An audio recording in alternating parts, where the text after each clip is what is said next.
ada beberapa keutamaan atau fadilah mengamalkan rotibul hadat. Banyak sekali keutamaannya, banyak sekali fadilahnya. Di antaranya sebagai berikut.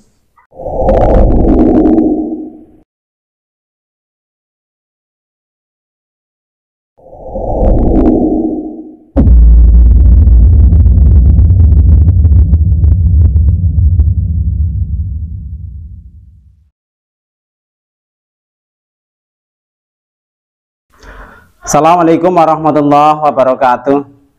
Alhamdulillahirabbil alamin, wassalatu wassalamu ala asrofil anbiya'i wal mursalin, sayyidina wa maulana Muhammadin wa ala alihi wa sahbihi ajma'in, amma ba'du.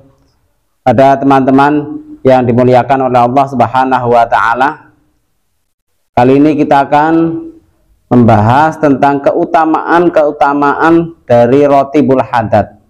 Rotibul hadat adalah zikir aurat yang disusun oleh Al-Habib Abdullah bin Alawi Al-Haddad. Jadi tentunya beliau menyusun dari beberapa amalan atau aurat-aurat ini bukan sekedar menyusun. Saya husnudzon ini adalah petunjuk dari Allah Subhanahu wa ta'ala melalui apapun yang dilakukan oleh beliau. Banyak sekali manfaat atau keutamaan dari orang yang membaca rotibul hadat, bahkan bagi orang yang mengistiqomahkan, ya, mengamalkan rotibul hadat. Di antaranya, saking banyaknya fadilah, kita hanya akan menukil mengambil beberapa fadilahnya. Di antara yang pertama, mempermudah urusan. Jadi seseorang yang mengamalkan rotibul hadat, yang mengistiqomahkan rotibul hadat, fa insyaallah semua urusan akan dipermudah oleh Allah Subhanahu wa ta'ala. Karena apa? Di dalam rotibul hadat ada doa, ada zikir, ada permintaan ampun pada Allah Subhanahu wa ta'ala. Suatu ketika Sayyid Awad Barakat Asyatiri Ba'alawi ini bercerita. Ini yang bercerita niku yang bercerita Sayyid Awad Barakat Asyatiri Ba'alawi. Ini bercerita, suatu ketika beliau itu naik kapal.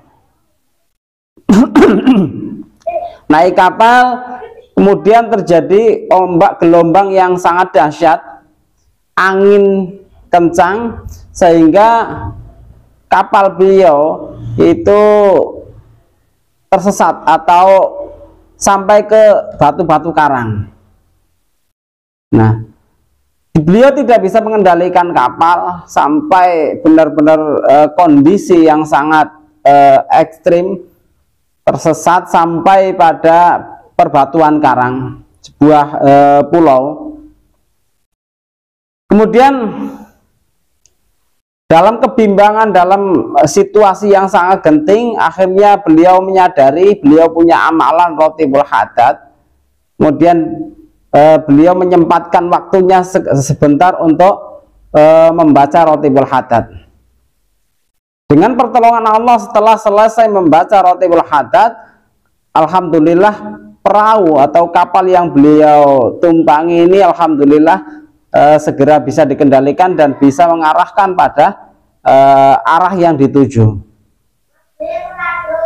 Tentu ini atas izin dari Allah, atas pertolongan dari Allah Subhanahu wa ta'ala melalui wasilah rotibul hadat. Karena beliau memang melanggengkan, beliau itu mengistiqomahkan membaca rotibul hadat.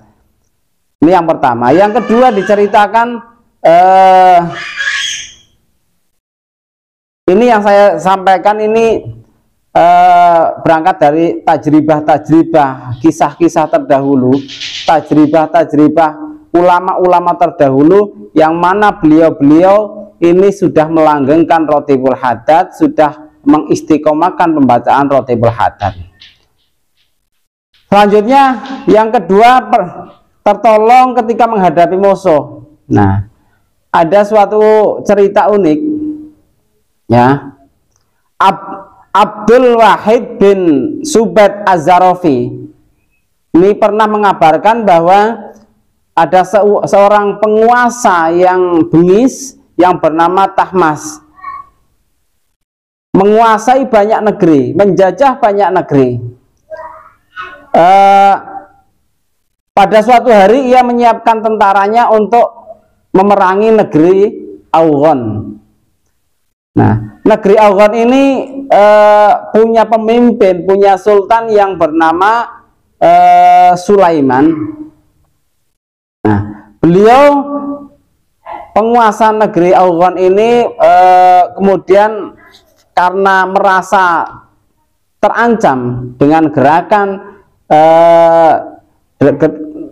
dari tentara Tahmas, beliau itu mengirim utusan untuk menghadap pada Habib Abdullah Al-Haddad, yaitu yang menyusun Rotibul Haddad. Setelah sowan, setelah menghadap pada Sayyid Abdullah bin Haddad atau Habib Abdullah bin Haddad, beliau itu dikasih amalan untuk diamalkan oleh Sultan Sulaiman beserta rakyatnya. Kemudian atas izin Allah, setelah Sayyid Sulaiman dan rakyatnya membaca Rotibul Haddad, atas izin Allah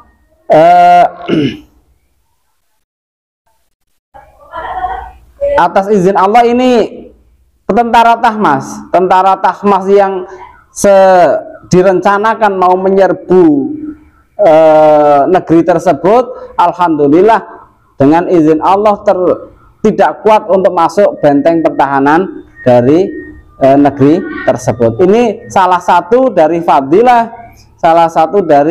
fadilah membaca Rotibul Haddad, yang mana beliau Sultan Sulaiman beserta rakyatnya ini bersama-sama membaca Rotibul Haddad.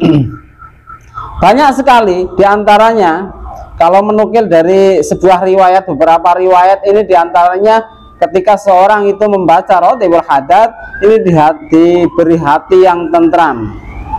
Jadi ketika kita selalu gelisah, selalu pemikiran-pikiran kita kacau, coba amalkan Rotibul Haddad, insyaallah hati kita akan tenang.